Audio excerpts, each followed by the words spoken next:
Relación en secreto.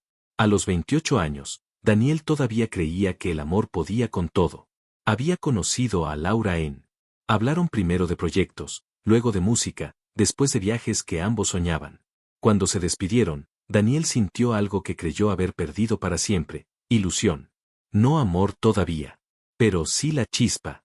La chispa de que la vida continúa. De que las heridas sanan. De que volver a comenzar no es perder, sino encontrarse. Durante semanas, Daniel había mantenido una rutina tranquila, casi terapéutica. Por primera vez en mucho tiempo, no vivía con el peso de una relación rota ni con la presión de demostrar nada a nadie. La empresa funcionaba mejor de lo esperado, los empleados lo respetaban, y él sentía que su vida por fin tomaba un rumbo propio. Pero lo que más le sorprendía era Sofía. Sofía no era una mujer que llamara la atención en una sala llena, pero sí una que transformaba por completo cualquier lugar donde estaba. Tenía un modo sereno de hablar, un humor discreto que aparecía en los momentos exactos y una forma de mirar que hacía sentir a Daniel visto. Realmente visto. Todo comenzó con pequeños encuentros en la cafetería. Después, alguna conversación más larga en los pasillos. Y luego, una tarde, mientras revisaban un proyecto juntos, compartieron una risa que a Daniel le removió emociones olvidadas. Aún así, él mantenía cierta distancia. No por falta de interés, sino por respeto a sí mismo.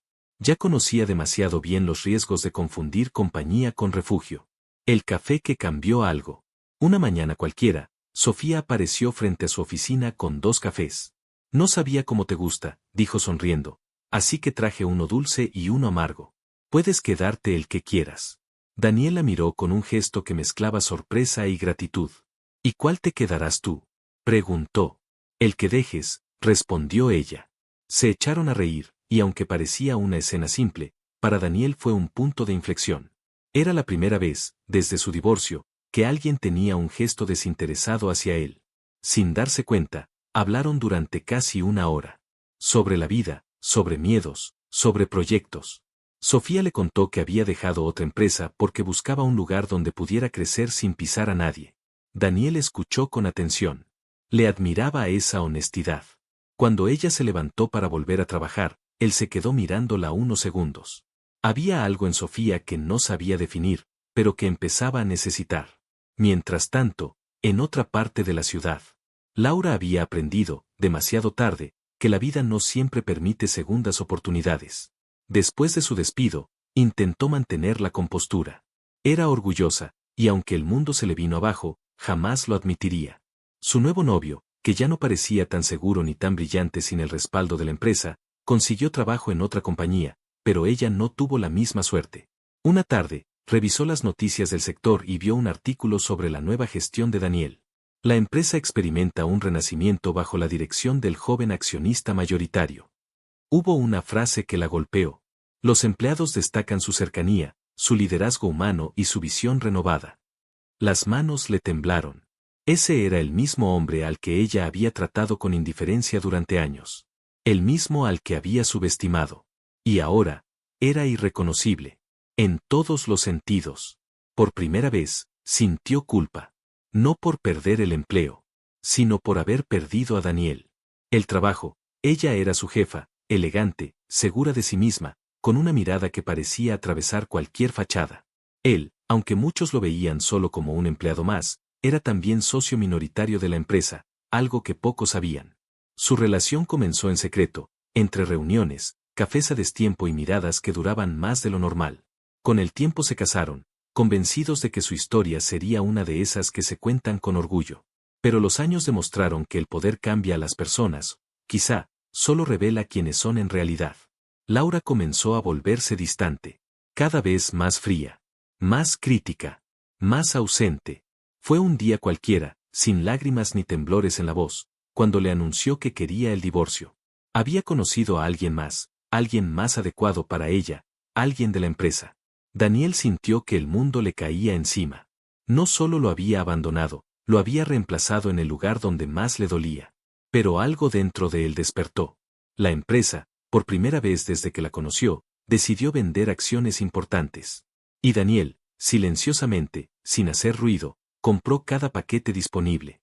No para vengarse. Al principio, solo para proteger lo poco que sentía que aún era suyo. Hasta que un día, la mayoría de las acciones le pertenecieron. Cuando entró a la sala de juntas, Laura y su nuevo novio, el mismo al que había ascendido sin méritos, se quedaron paralizados. Daniel ya no era el empleado devoto. Ahora era el dueño. Con una elegancia que nunca supo que tenía, presentó los cambios administrativos. Uno por uno. Al final, anunció la reestructuración del personal directivo. Agradecemos sus años aquí, dijo Daniel mirando a Laura, pero su ciclo en esta empresa ha terminado. El silencio fue absoluto. Ella no encontró palabras. Él no necesitaba más. Lo que una vez fue dolor se convirtió en cierre. Y mientras Laura abandonaba el edificio, Daniel entendió algo: no siempre la vida te devuelve lo que perdiste, pero a veces te da la oportunidad de recuperar lo que eres. Y la novia es esta nueva versión de sí mismo, más fuerte, más libre, más dueño de su destino que nunca. Daniel siempre había sido un hombre tranquilo, reservado, de esos que trabajan más de lo que hablan. A los 28 años pensaba que la vida ya le había dado suficiente: un empleo estable, un futuro prometedor en la empresa donde había crecido profesionalmente, y a Laura, la mujer que creyó sería su compañera de vida. La conoció en un día gris de oficina. Ella era nueva, recién llegada para tomar el mando de un departamento clave. Era su jefa directa, pero entre ellos nació una conexión inmediata. A escondidas, entre reportes, cafés improvisados y silencios compartidos, nació una historia que parecía improbable pero intensa. 2 años después, estaban casados. Al principio, todo era perfecto, pero los meses transformaron la perfección en rutina, y la rutina en distancia. Laura se volvió exigente, crítica, como si estuviera siempre evaluándolo. A veces Daniel tenía la sensación de que ella ya no lo veía como su esposo, sino como un empleado más.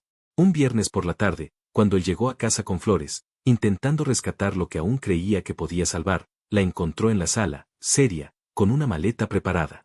«Quiero el divorcio», dijo sin rodeos. Daniel sintió que le arrancaban el aire del pecho.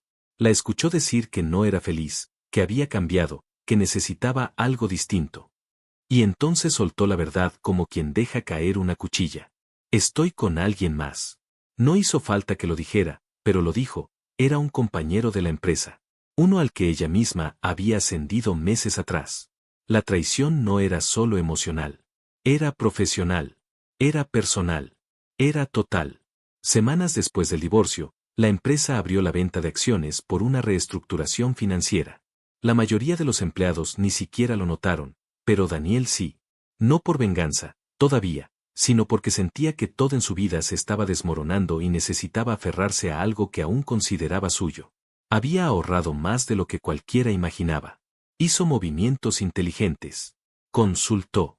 Apostó por sí mismo.